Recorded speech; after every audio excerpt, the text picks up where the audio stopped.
നമസ്കാരം. നിത്യജ്യോതിഷത്തിലേക്ക് എല്ലാ മാന്യ പ്രേക്ഷകർക്കും സ്വാഗതം.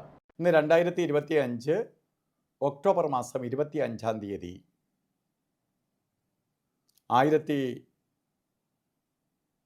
1201 ആണ്ട് തുലാമാസം 8-ാം തീയതി ശനിയാഴ്ച. ഇന്ന് നമ്മൾ നക്ഷത്രം ശരിക്കും നോക്കിയാൽ ഇന്ന് തൃക്കേട്ട നക്ഷത്രമാണ്. പക്ഷേ ദിവസം തുടങ്ങുമ്പോൾ അനിഴ നക്ഷത്രമാണ് കിടക്കുന്നത്. അപ്പോൾ നമ്മൾ വിചാരിക്കും അയ്യോ കലണ്ടറിൽ അനിഴമെന്ന് ഇട്ടിരിക്കുന്നല്ലോ, ശരിക്ക് നക്ഷത്രം പറഞ്ഞത് മാറിപ്പോയി എന്നൊക്കെ പലരും എന്നെ വിളിക്കുകയും മെസ്സേജ് കൊടുക്കുകയൊക്കെ ചെയ്ത് കളയും. അതൊക്കെ അത്രയും ശ്രദ്ധിക്കുന്നു എന്ന് മനസ്സിലാവുമ്പോൾ സന്തോഷമുണ്ട്. പക്ഷേ തൃക്കേട്ട നക്ഷത്രമാണ്. അനിഴം വളരെ കുറച്ച് മിനിറ്റുകൾ കഴിയുമ്പോൾ അനിഴം തീർന്ന് വിശാഖ ശരിക്കും തൃക്കേട്ട നക്ഷത്രത്തിലേക്ക് പോകും. അപ്പോൾ തൃക്കേട്ട നക്ഷത്രമാണ് ഇന്നത്തെ ഉദയനക്ഷത്രം. തൃക്കേട്ട ശുഭനക്ഷത്രമല്ല, അതുപോലെ തന്നെ ഇന്നത്തെ ദിവസവും ശനിയാഴ്ച ശുഭ ദിനമല്ല.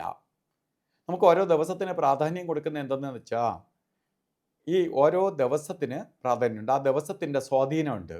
ആ ദിവസത്തിന് അനുവദിച്ചു കൊടുത്തിരിക്കുന്ന ഗ്രഹങ്ങളിൽ 7 ഗ്രഹങ്ങൾക്ക് സ്വന്തമായി വീടുണ്ട്. അപ്പോൾ 7 ഗ്രഹങ്ങളേക്കും അനുവദിച്ചു കൊടുത്തിരിക്കുന്ന ഓരോ ദിവസങ്ങളാണ്.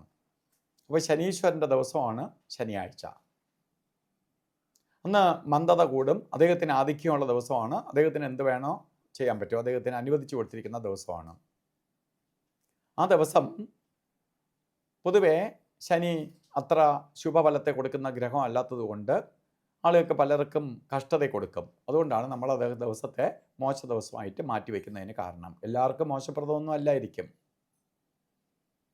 അതുപോലെ ഇന്ന് ബർത്ത്ഡേ വന്നിട്ടുള്ള തൃക്കേട്ട നക്ഷത്രക്കാർ, അതായത് തുലാമാസത്തിലെ തൃക്കേട്ട നക്ഷത്രം ബർത്ത്ഡേ ആയിട്ട് വന്നിട്ടുള്ളവർക്ക് ഒരു വർഷത്തെ ഫലത്തെയാണ് നമുക്ക് ചിന്തിക്കേണ്ടത്.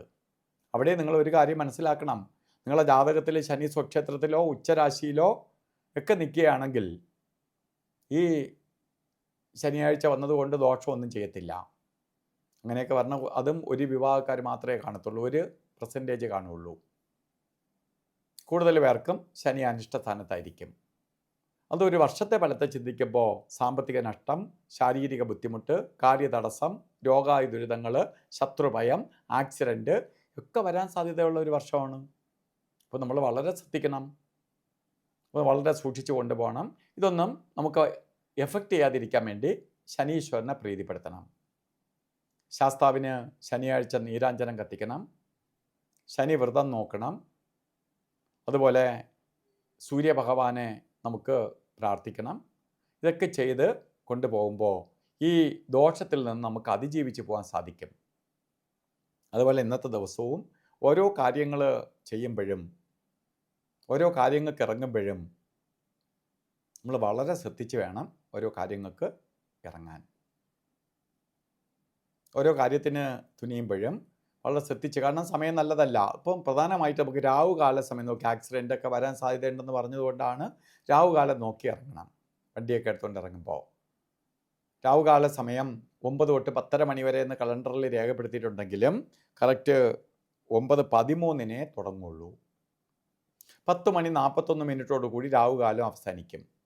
യാത്രയ്ക്ക് മാത്രം രാവുകാലം നോക്കിയാൽ മതി. പക്ഷേ യമകണ്ഠകാല സമയവും ഗുളികകാല സമയവും ഒരു ശുഭകാര്യങ്ങൾക്ക് എടുക്കരുത്. അതിൽ ഗുളികൻ്റെ ബന്ധം വരുന്നത് 6:17 തൊട്ട് 7:45 വരെയും, യമകണ്ഠകാല സമയം വരുന്നത് 1:36 തൊട്ട് 3:04 വരെയും. ഈ സമയം ഒരു ശുഭകാര്യങ്ങൾക്കും എടുക്കരുത്.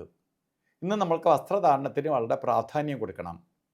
വസ്ത്രധാരണം നോക്കുമ്പോൾ നല്ല ശ്രദ്ധിച്ച് വേണം വസ്ത്രം. കാരണം നീല വസ്ത്രമോ കറുപ്പ് വസ്ത്രമോ അല്ലെങ്കിൽ കറുപ്പ് നീലയൊക്കെ മിക്സ് ആയിട്ടുള്ളതോ മങ്ങിയ കളറിലുള്ളതൊക്കെ ധരിക്കുന്നത് കൊണ്ട് ദോഷമില്ല.